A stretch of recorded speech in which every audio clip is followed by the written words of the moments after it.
ho pil pili wela hayu ha a a ho pil pili wela hayu ha a a ho pil pili wela hayu. Yeah, ask me what I'm up to. What are you up to?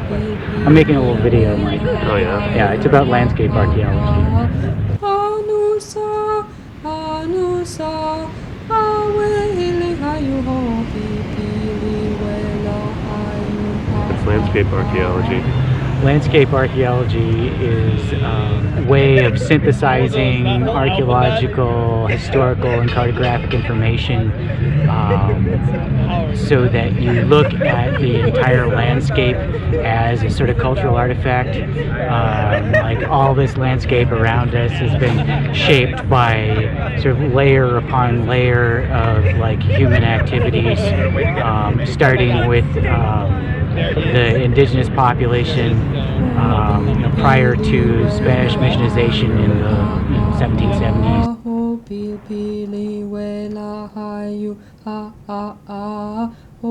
And they had these, specific fire regimes where they would like torch areas at certain times of year to encourage animals they like to eat. They would eat the things that they were encouraging with the fires to, keep certain trees dominant versus others. Acorns were really popular fruits.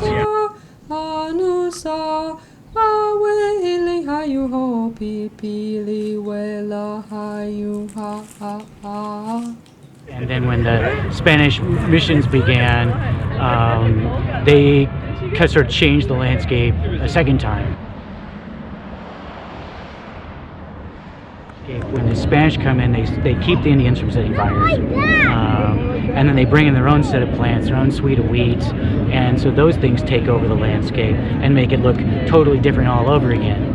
So when the Americans take over, the entire landscape of California is getting changed in the 1850s. You've got railroads moving in, trees being clear-cut, valleys being blasted by high-pressure water hoses in order to extract minerals. With the advent of oil extraction in the 20th century, there's massive infrastructure put in for roads and highways and all that. So you've got these sort of like layer upon layer of landscape modifications happening. We like to imagine a past, and oftentimes we talk about untrammeled nature.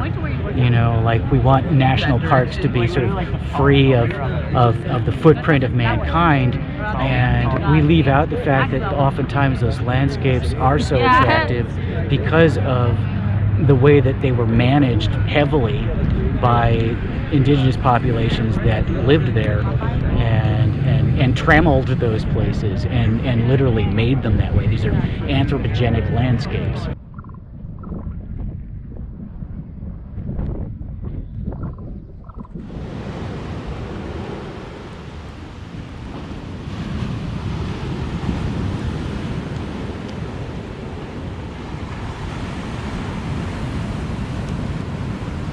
While we'd like to believe in a pristine ecosystem or a nature without humans and what that might look like, the simple fact of the matter is that humans have been inhabiting coastal California for 14,000 years or longer. What does that initial pristine landscape even look like?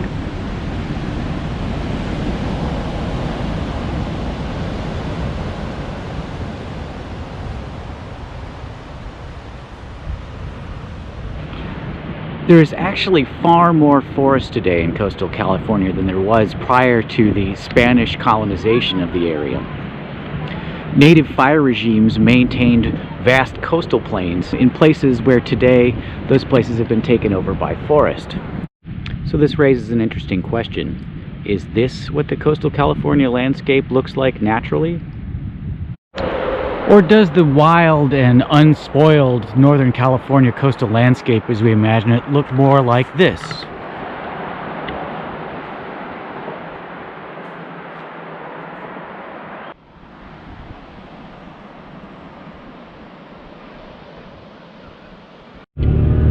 I'm driving through the town of Fort Bragg, California on the North Coast, I want to talk about how the California landscape has been modified by the various peoples that have lived here over the centuries. There's still BLM land on the coast, and things appear to be very wild, but this landscape has been heavily modified many times over. First by indigenous people maintaining coastal prairies, later by fur trappers, then the logging industry, and finally today, tourism and other development. The reason why we're going to be traveling down the coast of California is to talk about how landscape archaeology can be used as a lens to unravel the past and these layers of people, cultures, and history that have shaped the landscape here in California. Fort Bragg was initially established in 1857 as a garrison for soldiers ostensibly sent up here to protect Pomo Indians who had been forced onto a reservation around the Pudding Creek area. The fort was abandoned and it became a site for the logging industry. The natives were moved to another reserve further away from here. And the place we're heading to right now is a very peculiar place called Glass Beach.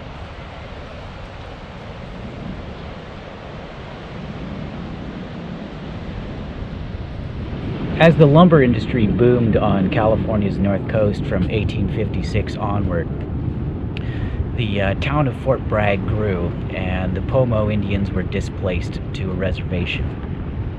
From 1906 until 1967, the people of Fort Bragg dumped their garbage directly into the ocean.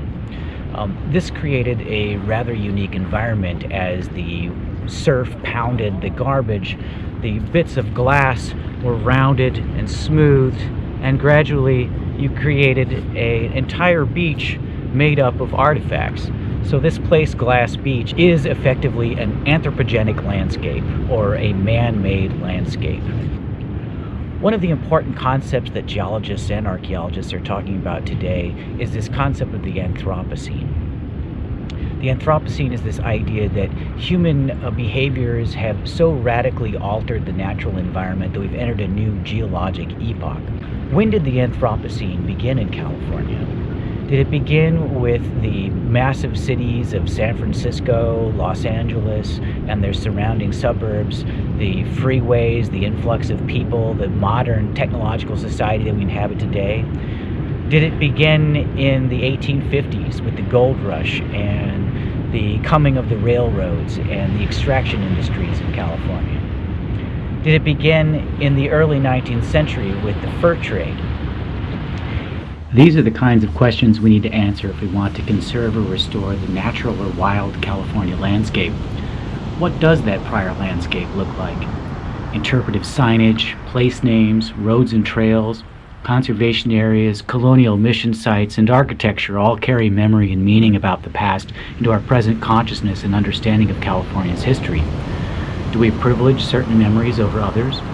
Whose memory of the landscape are we seeking to preserve? Do we wish to see the California of the 1849 gold rush? Do we imagine a romanticized Spanish colonial California of missions, presidios, and ranchos? Or do we envision a Pomo, Miwok, or Chumash world of meticulously cultivated prairies and forests? Join me as I explore the historic Camino Real and examine the ways human activities have shaped the California landscape we see today.